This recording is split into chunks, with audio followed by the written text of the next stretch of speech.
여러분들은 오늘 설교 제목을 보시면서 무엇을 떠올리셨습니까? 감사 특밤을 홍보하던 교역자들을 떠올리셨습니까? 그렇지 않으면 한 코미디 프로그램의 조그만 코너를 떠올리셨습니까? 그것도 아니면 실제로 비틀즈의 노래 Let It Be를 떠올리셨습니까? 혹시 제가 한 소절 부를 줄 알고 기대하시는 분이 있다면 죄송합니다. 제가 연습을 해봤는데 도저히 안 되더라고요. 여러분은 이 Let It Be라는 노래가 어떻게 탄생했는지 알고 계십니까? 1968년 가을에 비틀즈 단원들은 서로 엄청나게 싸우게 되었다고 합니다. 그리고 그 이후에 분열과 해체 위기에 놓였습니다. 그때 폴 맥카트니도 그 관계의 어려움 때문에 힘들어할 때에 어느 날 밤 14살에 그가 잃었던 어머니, 그 어머니가 전혀 꿈에 나타나시지 않으셨는데 12년 만에 꿈에 나타나셔서 아들에게 Let It Be라고 이야기하면서 위로했다는 것입니다. 그 꿈이 너무나도 달콤해서 폴은 바로 피아노 앞으로 가서 어머니가 들려준 이야기를 가사로 쓰고 그 가사에 곡을 붙이고 단숨에 Let It Be라는 노래를 만들어냈습니다. 이 가사 내용을 보면 두 가지로 해석을 할 수 있습니다. 그 Let It Be 처음 시작하는 부분에 이렇게 되어 있습니다. 내가 근심에 쌓여 있을 때 성모 마리아는 내게 다가와 순리대로 해라고 지혜로운 말로 속삭였지.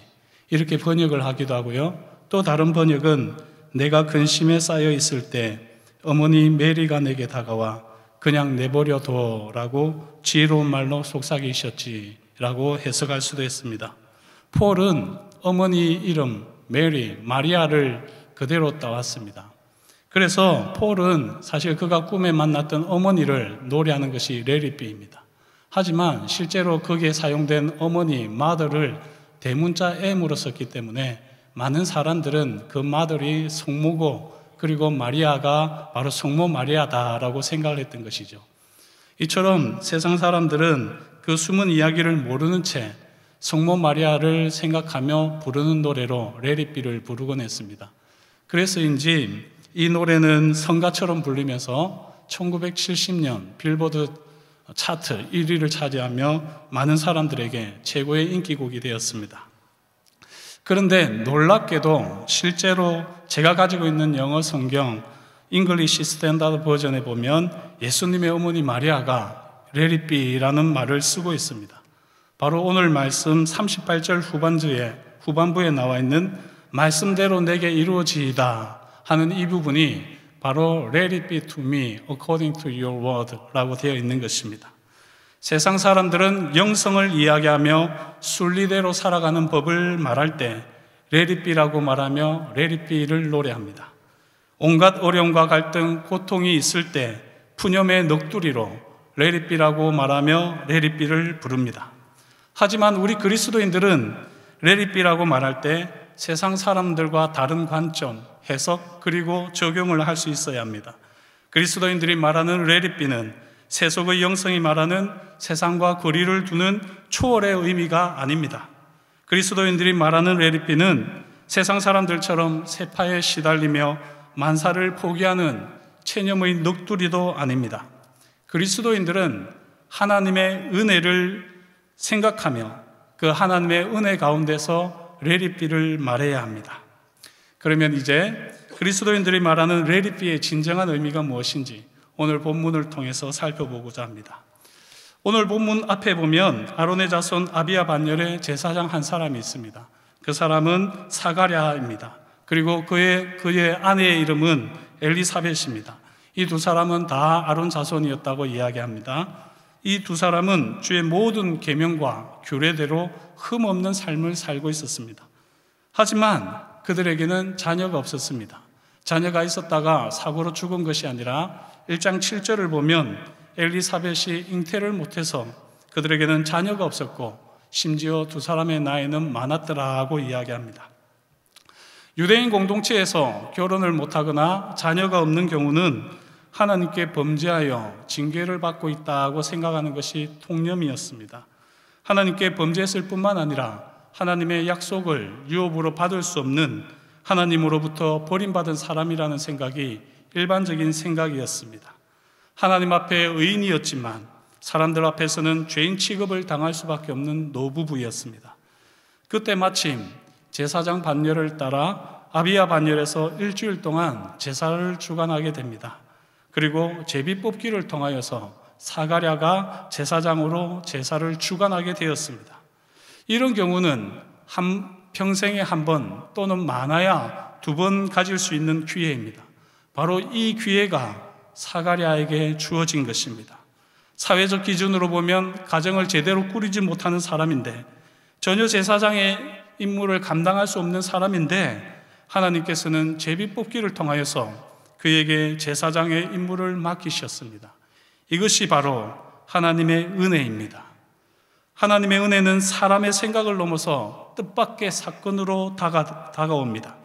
그러기에 보통 사람들은 하나님의 은혜에 감사로 반응하지 못합니다. 하나님의 은혜를 온전히 누리지 못하는 사가랴를 좀 더 살펴보기를 원합니다. 사가랴는 성소로 들어가 향단에 불을 붙여 분향을 하며 기도했습니다. 그 기도 내용이 성경에 기록되어 있지 않습니다. 하지만 13절 이하에서 가브리엘이 사가랴에게 하는 말을 보게 되면 사가랴가 무슨 기도를 했는지 우리는 추측할 수 있습니다. 가브리엘이 먼저 사가랴에게 무서워하지 말라, 너의 간구함이 들렸다라고 말합니다. 여기서 간구함은 일반적인 기도에 사용되는 프로슈케라는 단어와 달리 데시스라는 단어를 쓰고 있습니다. 이 데시스는 에베소서 6장 18절, 빌립보서 4장 6절, 디모데전서 2장 2절에서는 서플리케이션이라고 하는 간구로 나타나고 있습니다. 지금 사가랴는 특별한 기도, 간절한 기도를 하나님께 드리고 있습니다. 가브리엘의 메시지를 통하여서 사가랴가 어떤 기도를 했는지 우리가 정리해 보면, 첫째, 사가랴는 가정을 위해 간구했을 것입니다. 어쩌면 자녀의 문제를 계속해서 마음에 품은 채 기도했는지도 모릅니다. 그래서 가브리엘은 먼저 내 엘리사벳의 내게 아들을 낳아주리니 그 이름을 요한이라 하고 너와 많은 사람들이 크게 기뻐할 것이라고 말합니다. 그리고 둘째, 사가랴는 제사장 직무를 따라 이스라엘 자손을 위해서 기도했을 것입니다. 그 기도에 대한 응답으로 가브리엘은 요한이 감당해야 할 사명을 알려줍니다. 15절에서 17절을 보시면 주 앞에 큰 자가 되며 포도주나 독한 술을 마시지 아니하며 모태로부터 성령의 충만함을 받아 이스라엘 자손을 주 곧 그들의 하나님께로 많이 돌아오게 할 것이다. 주를 위하여 세운 백성을 준비하리라 하고 말해줍니다. 지금 사가랴는 하나님의 특별한 은혜를 파도처럼 경험합니다. 하지만 사가랴는 하나님의 은혜에 불신앙으로 반응합니다. 18절 말씀입니다. 내가 이것을 어떻게 알리요? 내가 늙고 아내도 나이가 많습니다. 이러한 불신앙은 어디서 나오는 것일까요? 현실을 너무 정확하게 직시하고 있기 때문입니다. 하나님의 은혜는 가끔 우리의 현실을 초월합니다. 무리를 걸은 베드로, 광야에서 경험한 오병이어의 기적, 가나 혼인잔치에서 경험한 포도주 사건, 이 모든 것은 우리의 생각과 사고의 범주를 넘어 하나님의 은혜로 나타납니다. 하지만 우리는 인간 이성의 한계에 갇혀서 하나님의 은혜를 은혜로 여기지 아니하고 의심과 불신앙으로 하나님의 은혜를 외면하려 합니다. 그러자 가브리엘은 하나님 앞에 서 있는 천사이며 하나님의 말씀을 자신이 전했다고 선포합니다. 그리고 사가랴의 불신앙을 책망하며 내 말이 이루어지기까지 말을 하지 못할 것이라고 말해줍니다. 의심과 불신앙을 은혜의 자리로 인도할 수 있는 것은 오직 하나님의 말씀입니다. 하나님의 말씀만이 우리를 은혜의 자리에서 소망으로 서게 합니다. 하나님의 말씀을 나누어야 할 입이 의심과 불신앙으로 가득할 때 하나님께서는 그 입이 더 이상 그 역할을 하지 못하게 합니다. 이 또한 생각해 보면 하나님의 은혜입니다.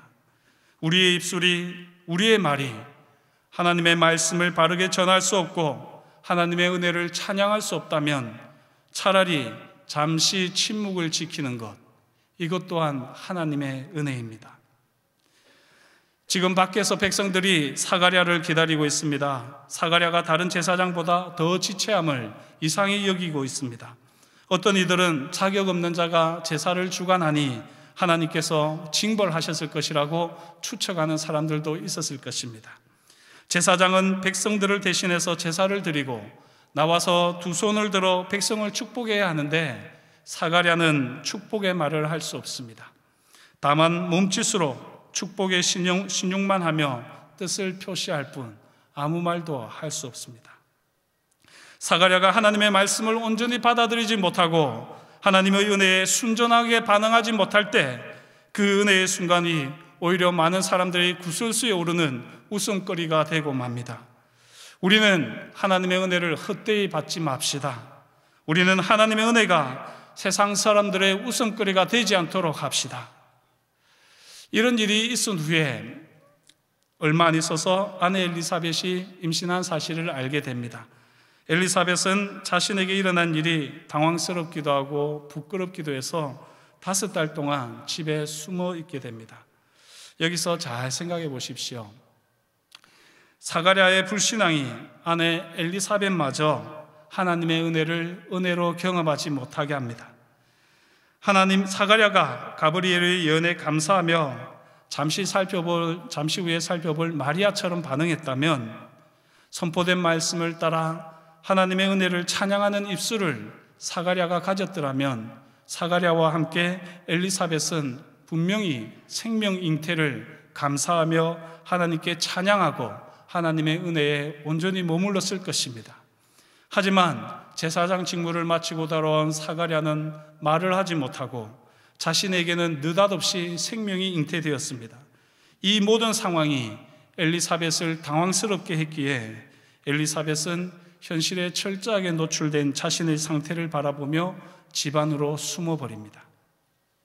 우리는 사가랴처럼 되지 말아야 합니다. 우리는 엘리사벳처럼 되지 말아야 합니다. 하나님이 베푸시는 특별한 은혜를 잘 분별하는 깨어있는 신앙을 가지기를 축복합니다.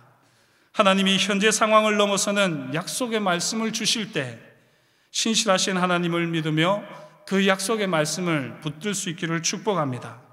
그리고 순종의 삶을 결단하며 감사와 기쁨의 찬양을 하나님께 드리는 신앙을 가질 수 있기를 축복합니다.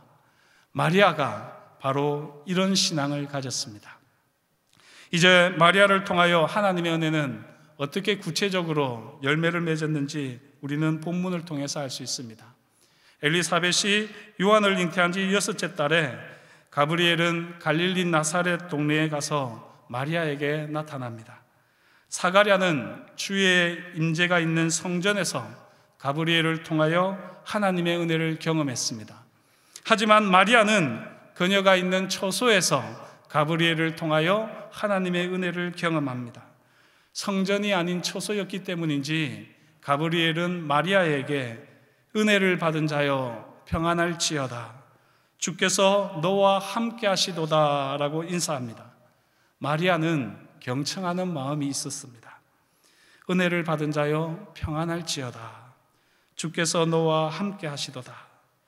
이보다 더 분명한 주님의 임재의 말씀이 어디 있겠습니까?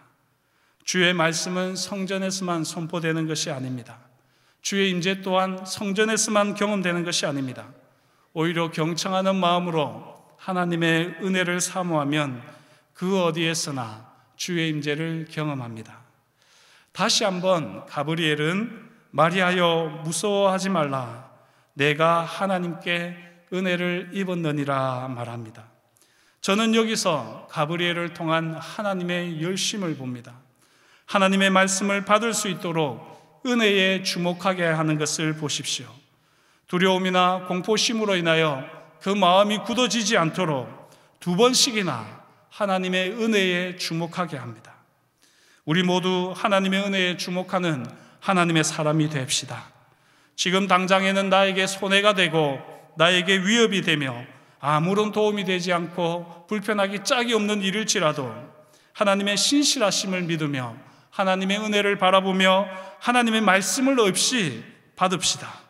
바로 그때 하나님의 은혜는 우리 삶에서 선한 열매로 나타납니다. 가브리엘이 두 번이나 마리아에게 하나님의 은혜를 주목하게 한 다음 놀라운 말을 합니다. 보라, 내가 잉태하여 아들을 낳으리니 그 이름을 예수라 하라. 그가 큰 자가 되고 지극히 높으신 이의 아들이라 일컬어질 것이요 주 하나님께서 그 조상 다윗의 왕위를 그에게 주시리니 영원히 야곱의 집을 왕으로 다스릴 것이며 그 나라가 무궁하리라. 이 모든 말을 들으면서 마리아의 마음은 뜨거워집니다. 이렇게 귀한 아들, 예수라는 아들을 가질 수 있다니 얼마나 감격스러운 일인가. 마리아는 아이를 가지지 못하는 친족 엘리사벳의 형편을 알고 있기 때문에라도 이 아이, 심지어 아들을 잉태하는 것이 얼마나 소중한 일인지, 귀한 일인지를 잘 압니다. 만약에 엘리사벳의 자식 없음을 안타깝게 여겼던 마리아였다면, 그래서 그 엘리사벳의 아들 가지는 것을 위해서 기도했더라면 이 아들 잉태 소식은 더 소중하게 여겨졌을 것입니다. 그렇다 할지라도 마리아에게 이해되지 않는 것이 있습니다. 왜 내게 이런 일이 일어났을까? 간절히 아기를 기다렸던 엘리사벳은 아이도 없는데 나는 전혀 남자도 알지 못하는데 어떻게 이런 일이 일어날 수 있을까? 마리아는 천사에게 묻습니다. 나는 남자를 알지 못하는데 어찌 이런 일이 저에게 일어날까요? 그때 가브리엘은 대답합니다. 성령이 내게 임하시고 지극히 높으신 이의 능력이 너를 덮으시리니 이러므로 나실 바 거룩한 이는 하나님의 아들이라 일컬어지리라. 가브리엘이 한 말을 한마디로 정리하면 하나님의 은혜입니다. 그리고 마리아는 말씀대로 하나님의 은혜에 집중합니다. 아, 성령께서 임하시고 하나님의 능력이 나를 덮으시는구나. 내가 거룩하니 하나님의 아들을 잉태하는구나. 이처럼 정신없이 가브리엘의 말을 되씹고 있을 때에 내 친족 엘리사벳도 늙어서 아들을 뵌 지 6달이 되었다고 알려주며 가브리엘은 대저 하나님의 모든 말씀은 능하지 못하심이 없느니라 선포합니다. 이때 사가랴와 달리 마리아는 이것저것 따질 겨를도 없이 주의 여종이오니 말씀대로 내게 이루어지이다. 처음에 봤던 대로 Let it be to me according to your word 라고 고백하는 것입니다. 사가랴가 주의 말씀대로 이루어지이다라는 고백을 하기가 쉽습니까? 마리아가 주의 말씀대로 이루어지이다고 고백하기가 쉽습니까? 당연히 사가랴입니다. 사가랴는 계속 마음으로 품었던 소원을 간구했습니다. 그리고 사회적인 비난과 질시를 넘어서는 하나님의 은혜를 경험하며 주의 성전에서 주의 말씀을 받았습니다. 하지만 하나님의 은혜에 주목하지 못했던 사가랴는 하나님의 말씀을 온전히 붙들지 못하고 불신앙의 태도를 보였습니다. 사가랴와 비교했을 때 마리아는 너무 열악한 상황이었습니다. 성전이 아닌 집에서 예배나 제사의 상황이 아닌 평범한 일상에서 하나님의 말씀을 듣습니다. 더욱이 하나님의 말씀이 상식적으로 납득할 수 없고 잘못하면 부정한 여인으로 오인받아 돌팔매의 죽음을 당할 수도 있습니다. 하지만 마리아는 주의 은혜에 주목했고 하나님의 말씀에 순종했습니다. 여기서 한 가지를 우리가 좀 더 깊이 생각해 보기를 원합니다. 사가랴와 마리아의 질문은 같은 성격의 질문이 아닙니다. 사가랴의 질문은 성령의 역사가 선포된 후에 던진 의심이었습니다. 이에 비해 마리아의 질문은 성령의 역사가 선포되기 전 성령의 역사와 관련된 말씀을 받을 수 있는 의문이었던 것입니다. 두 사람의 차이는 하나님의 은혜를 주목하느냐 주목하지 않느냐, 하나님의 은혜를 주목하며 의문을 던지느냐, 하나님의 은혜를 주목하지 못하고 의심하느냐의 차이였습니다. 말씀이 성취될 성령의 역사를 사모하며 던지는 의문이냐, 그렇지 않으면 성령의 역사를 무시하며 던지는 의심이냐의 차이였습니다. 우리는 하나님의 은혜를 주목하며 질문합시다. 우리는 말씀이 성취될 성령의 역사를 사모하며 의문을 던집시다. 하나님의 은혜는 모든 일을 가능케 합니다. 특별히 신실하신 하나님께서 약속하신 바는 반드시 이루십니다. 다만 하나님께서는 당신의 말씀에 전적으로 순종하는 사람들을 통하여 일하기를 원하십니다. 혹 하나님의 말씀에 순종할 마음이 부족한 경우에는 계속해서 마음을 다듬으시고 은혜를 헤아릴 줄 아는 믿음의 눈을 주시고 결국에는 하나님의 뜻을 이루십니다. 우리가 아무리 거부하고 외면한다고 할지라도 하나님께서는 뜻하신 바를 이루십니다. 역사를 주관하시는 하나님께서 하나님의 은혜로 모든 것을 이루십니다. 저와 여러분은 어떤 사람이 되어야 하겠습니까? 우리는 오늘 나에게 주시는 하나님의 은혜에 주목하면서 하나님께서 인도하시는 그 길을 비록 온전히 이해하지 못한다 할지라도 다만 순종하는 마음으로 그 길을 가야 하지 않겠습니까? 우리가 이처럼 순종하는 마음으로 하나님의 은혜에 머무르는 삶을 살 때 우리를 통하여 하나님의 은혜는 또 다른 사람에게로 흘러갑니다. 하나님의 말씀에 순종한 마리아를 통하여 엘리사벳은 주의 은혜를 경험합니다. 오늘 우리가 본 말씀 본문 뒷부분에 보면 남편 사가랴를 통하여 누리지 못한 하나님의 은혜를 마리아를 통하여 경험하는 엘리사벳을 우리는 보게 됩니다. 요한을 잉태한 지 6달이 되는 동안 숨어 지냈던 엘리사벳, 그녀를 마리아가 찾아가 자신에게 일어난 일들을 말해줍니다. 모든 말을 들으면서 엘리사벳은 마음이 뜨거워집니다. 성령으로 충만해집니다. 그리고 뱃속에서 뛰노는 요한을 경험합니다.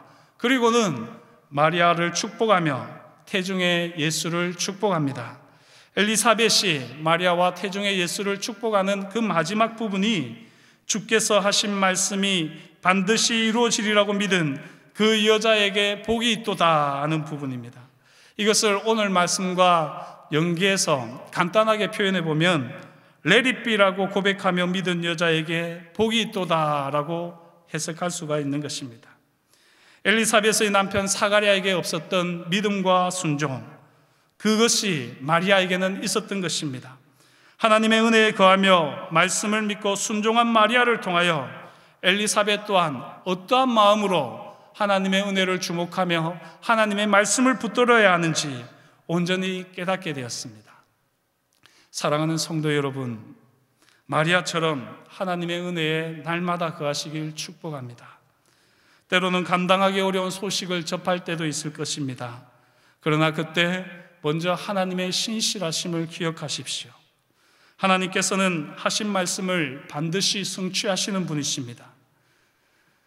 그 하나님의 말씀을 온전히 붙들 수 있는 저와 여러분이 되기를 원합니다. 그리고 현재 우리에게 베푸시는 하나님의 은혜를 주목하는 저와 여러분이 될 수 있기를 축복합니다. 세상의 기준으로 우리를 비웃고 조롱하고 비판하는 사람들의 소리에 귀를 막고 오직 하나님께서 베풀어 주신 은혜에 주목하며 주의 말씀에 귀 기울이며 삽시다.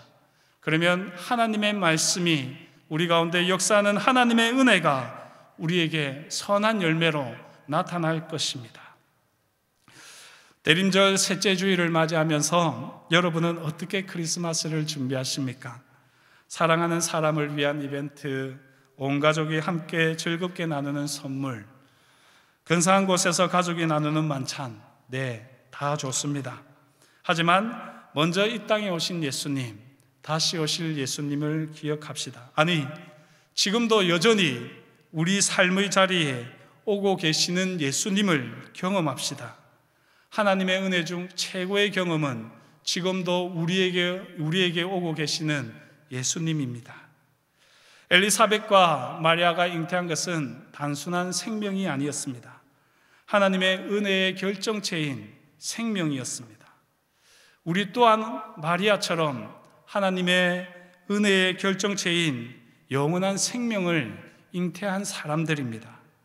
우리가 하나님의 은혜를 주목할 때, 우리가 하나님의 말씀을 붙들 때, 우리가 하나님의 은혜를 서로 나눌 때 우리를 통하여 하나님의 은혜는 온 세상을 덮을 것입니다. 우리 안에 있는 영원한 생명은 성탄을 밝히는 불빛처럼 어두운 세상을 밝히는 주님이 다시 오실 그 길이 될 것입니다. 우리 안에 있는 영원한 생명으로 세상이 노래하는 레리비가 아니라 신령한 레리비를 우리 함께 부를 수 있기를 축복합니다. 말씀대로 내게 이루어지이다. Let it be to me according to your word. 이것이 오늘 우리에게 주시는 주님의 말씀입니다. 기도하시겠습니다. 하나님 아버지, 주님께서 우리와 함께 하시고 날마다 주의 은혜로 우리를 덮어주시니 감사합니다. 주님, 우리에게 깨어있는 영안을 허락하시고 분별 있는 마음을 허락하여 주셔서 하나님의 은혜가 우리와 함께하는 것을 온전히 경험하는 삶이 되어지게 하시고 주의 말씀을 붙들고 하나님의 역사하신 가운데 믿음으로 순종하는 우리 모두가 되어지도록 하나님 일하여 주시옵소서.